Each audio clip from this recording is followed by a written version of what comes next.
Hello students, आज मैं आपके साथ डिस्कस करने वाला हूं बैंकिंग चैप्टर का पार्ट 1, जिसके अंदर हम डिस्कस करेंगे बेसिक इंपॉर्टेंट टॉपिक जो कि है बैंक एंड बैंकिंग क्या होता है। उसके बाद डिस्कस करेंगे इसी के चैप्टर के अंदर कि कमर्शियल बैंक क्या होता है और उसके फंक्शन क्या होते हैं। तो चलिए शुरू करते हैं। मेरा नाम है रवि कश्यप और आप देख रहे हैं इकोनॉमिक्स की 95+ सीरीज।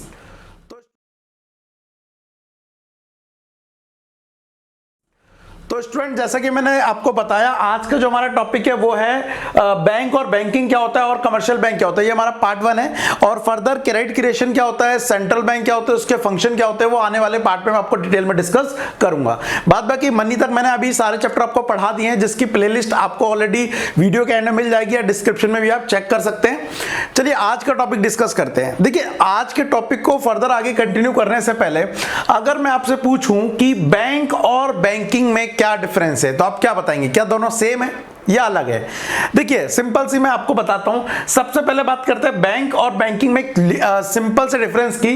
बैंकिंग एक सर्विस है और बैंक एक ऑर्गेनाइजेशन है। तो सबसे पहले हम बैंक की बात करेंगे। बैंक क्या होता है? देखिए, बैंक कोई भी एक ऐसा इंस्टीट्यूशन होता है, फाइनेंशियल इंस्टीट्यूशन, एक ऐसा इंस्टीट्यूशन होता है जो किस चीज का काम करता है? पब्लिक की डिपॉजिट को एक्सेप्ट करेगा और पब्लिक को क्या प्रोवाइड करेगा? लोन प्रोवाइड करेगा। मतलब लोन लेने और डिपॉजिट एक्सेप्ट करने का जो काम करता है उसे क्या बोलते हैं? हम बैंक बोलते हैं। वहीं बैंकिंग, इसके अंदर जो ऑपरेशन हो रहा है उसे बोलेंगे, विच मीन्स बैंक एक ऑर्गेनाइजेशन है जो ये काम कर रही है। जो ये काम कर रही है उस ऑर्गेनाइजेशन, उस इंस्टीट्यूशन को क्या बोलेंगे? बैंक बोलेंगे। एक डेफिनेशन रीड करते हैं, उसके बाद समझते हैं इसकी डेफिनेशन। देखिए, बैंक की डेफिनेशन क्या बोल रहा है? Bank is an institution which receive fund from public, जो पब्लिक से क्या करता है? फंड रिसीव करता है। थोड़ा सा मैंने आपको समझाने के लिए यहाँ पर स्ट्रक्चर बना रखा है। ये पब्लिक है, पब्लिक से क्या करता है? डिपॉजिट को एक्सेप्ट करता है and then give loan and advance to the those who needs. मतलब इन्वेस्टर हो सकते हैं या फिर ये क्या हो सकते हैं? कंपनी हो सकती है। बाकी ये फिर इनको क्या देता है? लोन देता है। तो ये जो इंस्टीट्यूशन है जो ये काम कर रहा है उसको तो बोलेंगे बैंक। इसके अलावा ये बैंक क्या करते हैं? इकोनॉमी में पूरी मनी सप्लाई को भी कंट्रोल करते हैं। जैसा कि डेफिनेशन में दिया हुआ है, the supply of money in the country depend on the banking system as a whole and the monetary policy of central bank in general. साथ ही ये सेंट्रल बैंक की मॉनेटरी पॉलिसी होती है उसको भी फॉलो करवाते हैं। अब इसके बाद आते, चलिए मैंने आपको बैंक समझा दिया। अब बैंकिंग क्या है? तो ये जो फाइनेंशियल इंस्टीट्यूशन है, ये जो सर्विस देते हैं उसे बोलते हैं बैंकिंग। जैसे मैं टीचर हूं, लेकिन मैं जो पढ़ा रहा हूं ये क्या? टीचिंग है ना। एक टीचर एक टीचिंग है, वैसे ही एक बैंक हो गया और एक बैंकिंग हो गया, दोनों सिमिलर नहीं है। तो बैंकिंग की डेफिनेशन देख लेते हैं एक बार क्या है।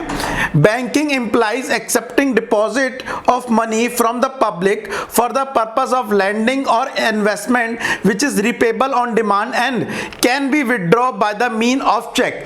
अच्छा, एक चीज यहां पर समझने वाली बात है, आप बैंक में पैसा क्या करते हैं? जमा करते हैं। जब आपको जरूरत पड़ेगी तो आप निकाल भी लेंगे और बैंक फिर उस पैसे को क्या देते हैं? लोन देते हैं। तो एक चीज आप समझना जरा, एक वर्ड है लैंडिंग और एक होता है लोन। मनी लैंडिंग का मतलब होता है किसी को लोन देना। मनी लैंडिंग का मतलब क्या होता है? किसी को लोन देना। और लोन लेने का मतलब तो लोन होता ही है। तो शायद आपको में से कई सारे लोगों को लैंडिंग का पहले मतलब ना पता हो, वैसे तो ज्यादातर को पता होगा, लेकिन तब भी मैं क्लियर करते चलूं।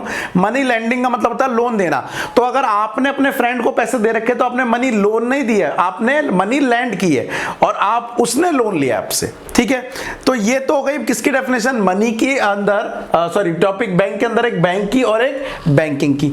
अब आते हैं हमारे मेन टॉपिक की तरफ, जो कि है क्या? एनबीएफसी। एनबीएफसी क्या होता है ये समझिए जरा। एनबीएफसी ऑल्सो नोन एज एनबीएफआई, ये क्या होते हैं? देखिए, हमारे आसपास कई सारी ऐसी ऑर्गेनाइजेशन है जो फाइनेंस का काम कर रही है लेकिन बैंक नहीं है। क्या कह रहा हूं? हमारे आसपास कई सारी ऑर्गेनाइजेशन है जो बैंक नहीं है लेकिन लोन लेने या फिर डिपॉजिट एक्सेप्ट करने का काम कर रही हैं। तो ऐसी कंपनियां, ऐसी ऑर्गेनाइजेशन जो ऑर्गेनाइजेशन तो है लेकिन वो बैंक नहीं है लेकिन वो फाइनेंस का काम कर रही है, उन्हें बोलेंगे एनबीएफसी। तो एनबी का मतलब यहां पर क्या हो गया? Non banking. क्या हो गया? Non banking. फाइनेंशियल कॉर्पोरेशन या फिर फाइनेंशियल इंस्टीट्यूशन, नॉन बैंकिंग। इनकी डेफिनेशन एक बार मैं रीड करवा देता हूं, आपको समझा देता हूं। देखिए क्या बोला है। If an institution does not receive deposit but only lend money, it will not be a bank, it will be a money lending institution. क्या बोल रहा है? जैसा एग्जांपल के लिए LIC UTI जो पब्लिक की डिपॉजिट को एक्सेप्ट तो नहीं करता लेकिन मनी लैंड करता, मनी लोन पे देता है, तो ऐसे को क्या बोलेंगे?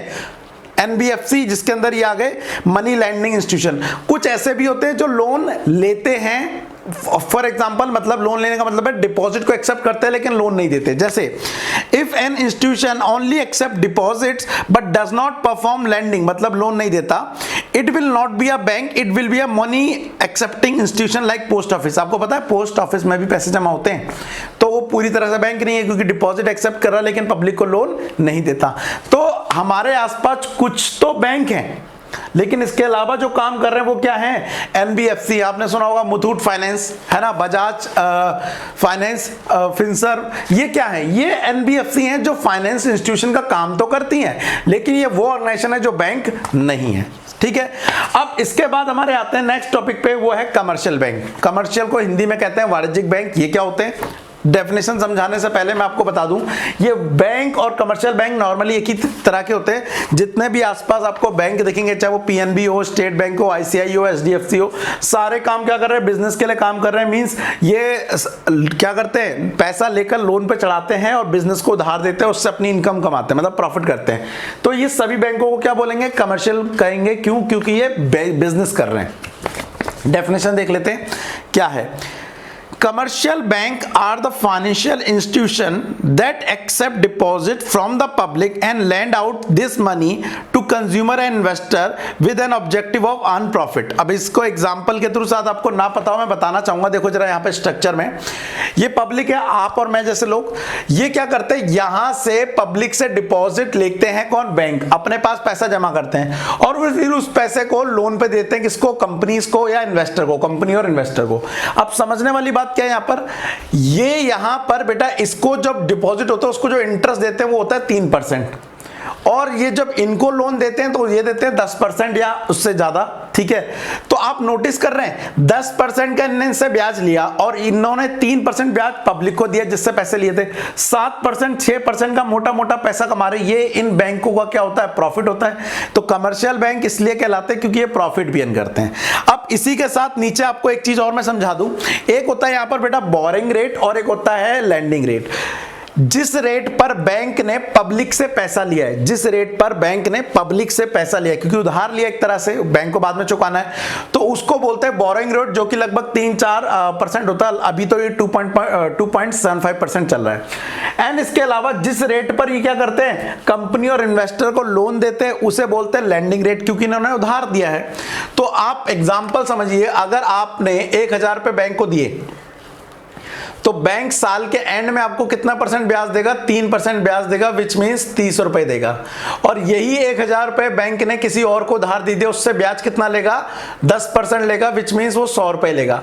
तो 100 रुपए उसके पास आए, बैंक के पास 100 रुपए आए, और तुम्हें कितने दिए उसने? 30 रुपए। बीच में उसके पास कितने रुपए बच गए? 70 रुपए बच गए। यही बैंक की क्या होती है? इनकम होती है। ठीक है, तो बोरोइंग रेट और लैंडिंग रेट, ये इसका क्या होता है? इसका डिफरेंस, इसका प्रॉफिट होता है। इसे हम स्प्रेड के नाम से भी जानते हैं। क्या नाम?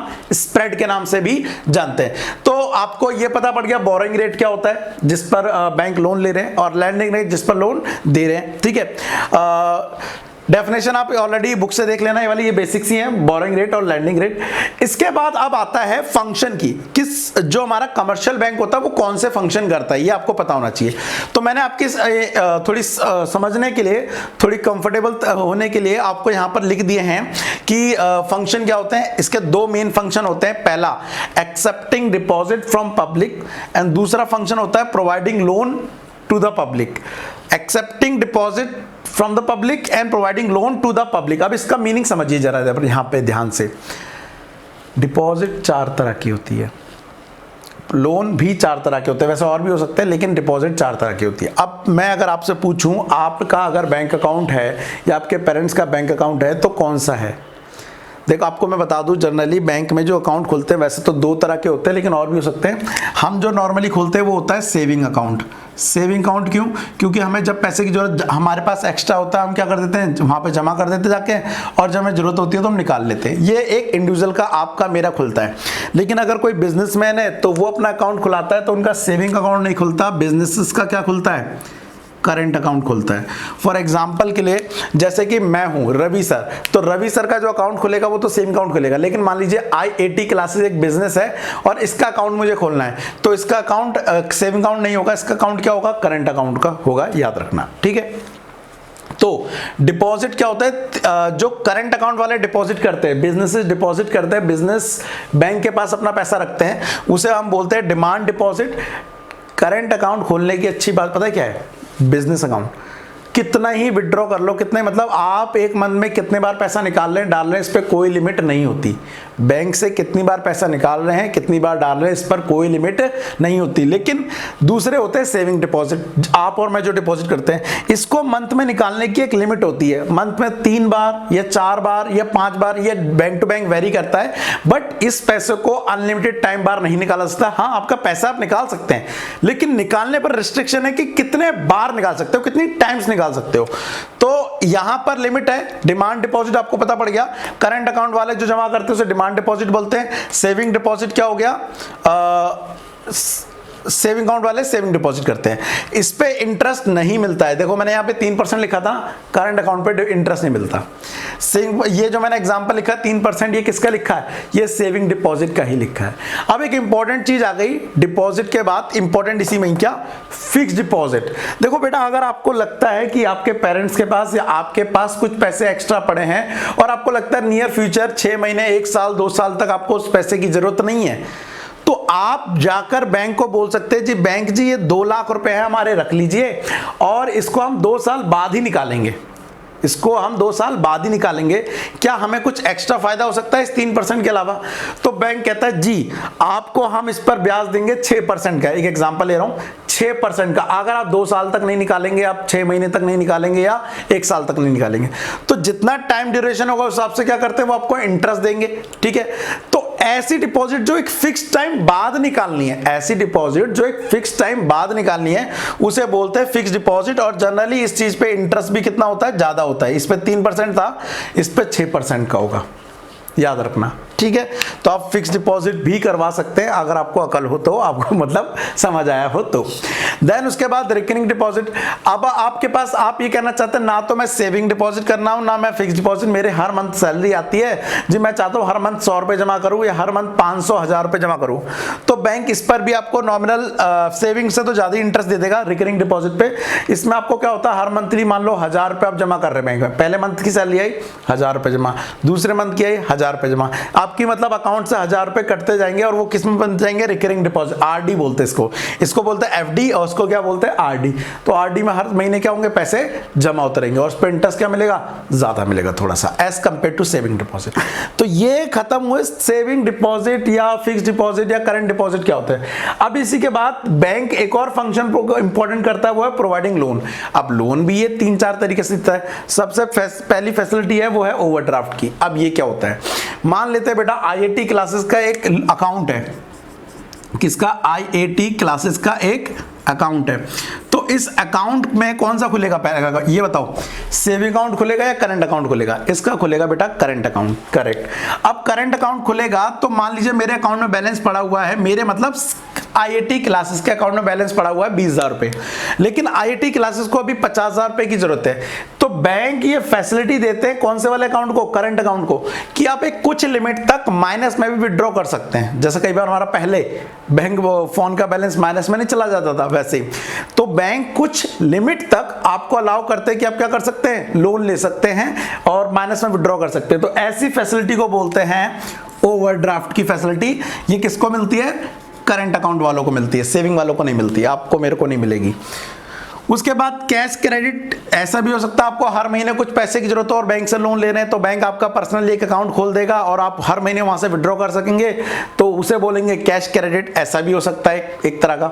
दूसरा लोन एडवांस, ये तो पता ही है, बैंक नॉर्मली क्या करता है, पब्लिक को लोन देता है, चाहे कंपनी को देता हो चाहे इन्वेस्टर को देता हो, तो वो तो किस में आ गया, लोन एंड एडवांस में हो गया होगा। और last important discounting bill of exchange, ये कॉमर्स वालों को बड़ी आसानी से समझ आ जाए क्योंकि क्लास 11 में पढ़ा होगा। जब 2 ट्रेडर आपस में लेन देन करते हैं, मान लीजिए एक ट्रेडर ने दूसरे से खरीदा, क्या बोल रहा हूं मैं, एक बिजनेसमैन ने दूसरे से सामान खरीदा है और बोला है कि मैं पेमेंट करूंगा कितने मंथ बाद, 3 मंथ बाद एक बिल बना के दे दे रहा हूं, ये गारंटी के तौर पर ये रख ले, ये कौन रख लेगा, ये वाला रख लेगा, और इसने से गुड्स दे दिए हैं। अब 3 महीने तक उसके पेमेंट नहीं आएगी, 3 महीने बाद आएगी। तो अगर ये वाला ट्रेडर चाहे उसे वक्त से पहले पैसे की जरूरत पड़ रही है तो ये बैंक के पास जाके डिस्काउंट करा सकता है। डिस्काउंट का मतलब बैंक से बोलेगा ये बिल रख लो, 3 महीने बाद ये पेमेंट देगा, तो मुझसे ले लेना, मुझे पेमेंट दे दो। बैंक कहता है ठीक है भाई, मैं इसके तेरे को 2800 रुपये दे देता हूँ 3 बिल के। वो कहेगा 200 क्यों नहीं, कह रहा मैं भी तो कुछ कमाऊंगा, तो बैंक 200 रुपये रख लेगा, 28 आपको दे देगा, 3000 बाद में उससे ले लेगा जाके। तो ये काम भी करता है कौन, कमर्शियल बैंक। समझ आया आपको? तो देखो मैंने आज क्या क्या बताया आपको, बैंक क्या होता है, बैंकिंग क्या होता है, ये ऑर्गेनाइजेशन होती है, ये सर्विस होती है, फिर कमर्शियल बैंक क्या होते हैं, एनबीएफसी क्या होती है ये बताया, फिर बोरोइंग रेट और लैंडिंग रेट क्या होता है ये भी मैंने आपको समझाया। होपफुली कई सारे टॉपिक करने के बाद लास्ट में मैंने आपको फंक्शन भी समझाया इसके, एक्सेप्टिंग डिपॉजिट, डिपॉजिट 4 तरह की, प्रोवाइडिंग लोन, लोन भी 4 तरह का। इसमें कोई डाउट नहीं होगा, और डाउट है भाई मेरे तो प्लीज अभी कमेंट में कर दो और बता दो कि सर मुझे ये टॉपिक समझ नहीं आया, मैं सेपरेट एक वीडियो बना के उसको दूर करने की कोशिश करूंगा। और अगर समझ आया तो या फिर लाइक करना तो बनता है, क्यों, ताकि पता पड़े कि हाँ इतने लोगों को पसंद आ रहा है, तो एक लाइक दबा दो, अबे दबा दो भाई ठीक है। बाद बाकी अपने दोस्तों के साथ क्या कर दो, इसको शेयर कर दो। मैं मिलता हूं आपसे नेक्स्ट क्लास में, तब तक के लिए thank you, tata and bye bye. बाकी जो नोट्स चाहिए तो डिस्क्रिप्शन में लिंक दिया, वहां जाके आप पढ़ सकते हैं। Bye bye.